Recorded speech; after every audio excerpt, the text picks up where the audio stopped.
Hi, I'm Lottie Playle and you're watching Fuse News. Here are the headlines.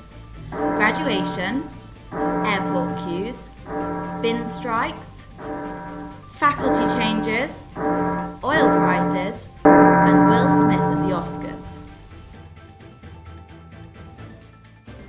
Long queues continue to afflict Manchester Airport. For the whole of the month of March, long queues for check-in and security have led to passenger satisfaction and tumbling satisfaction rates. The airport says that the long queues are due to staff shortages and sickness. Councillor Pat Carney from Manchester City Council commented that we are realistic that the airport was closed down for 2 years and there will be problems and challenges about getting it back on its feet. However, called for an urgent public meeting to address the problems.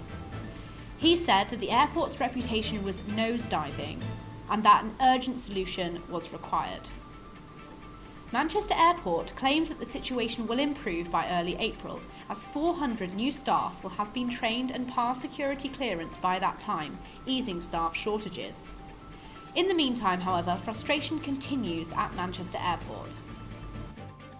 As the end of March approaches, we have witnessed a belated graduation for 2020 and 2021 graduates, with the signage around the Students' Union and white tents erected near the Contact Theatre and University of Manchester buildings. The sun-induced happy faces, however, have not masked the resentment that some graduates are feeling towards the university after an undergraduate experience of broken promises and unheard voices. Much like at Cardiff University, students want the graduation they deserve, and feel that the celebrations are not enough to make up for their experience over the past 4 or 5 years. One anonymous graduate spoke to the Mancunian, saying she was disappointed with how the event turned out. "We didn't get our degrees anyway, we just went up on stage, saluted the guy, and then went off stage, so it wasn't like anything special." Furthermore, despite previous assertions from the university they would waive cap and gown fees for the cohort of graduates as a gesture of goodwill after their turbulent undergraduate experience, including strikes and lockdowns, we have instead been told that we had to pay £42, which I think is too much, so I'm not happy about that. I don't think a lot of people are. A Change.org petition has appeared, addressed to Nancy Rothwell, titled University of Manchester cover/reimburse graduation cap and gown fees as promised. The description reads, although the cohort of 2018 did indeed have their fees for graduation rental covered, graduates from the recently arranged graduation cohorts of 2020 and 2021 are expected to pay for these costs out of pocket, and asserts that the cohorts of 2020 and 2021 have had just as much disruption, if not more so, than the previous year.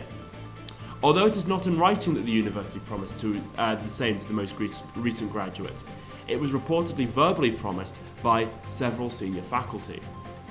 Further disruption to graduation has appeared as the UCU strikes over the 4 fights have continued this week, which have coincided with a number of graduation slots. The Mancunian has been told that graduates who wear sashes or badges in support of their striking teaching staff have been told to remove them prior to entering their graduation. While the student we spoke to was not aware of this, she commented that, I'm not surprised, to be honest.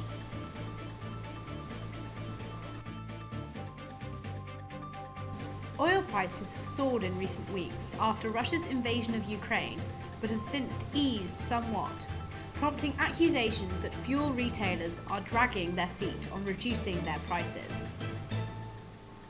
Although wholesale petrol and diesel costs started to dive dramatically on the 9th of March, more than 2 weeks later, prices at the pumps continue to set new records.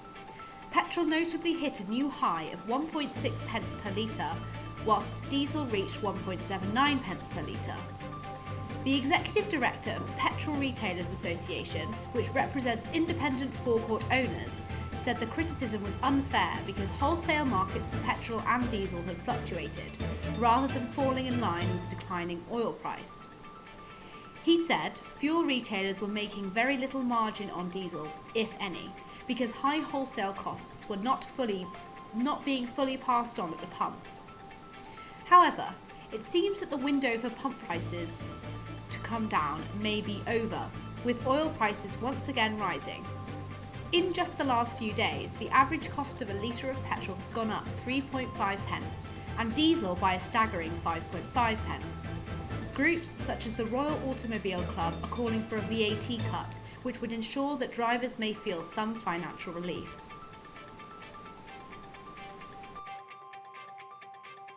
The University of Manchester is introducing some changes as to how the sports faculty will be structured.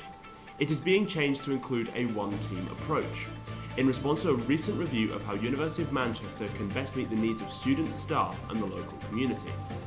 The changes will affect job descriptions as well as the organisational structures.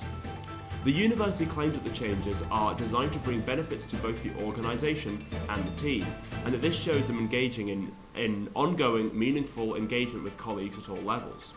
Elections for University of Manchester's next Chancellor have just closed.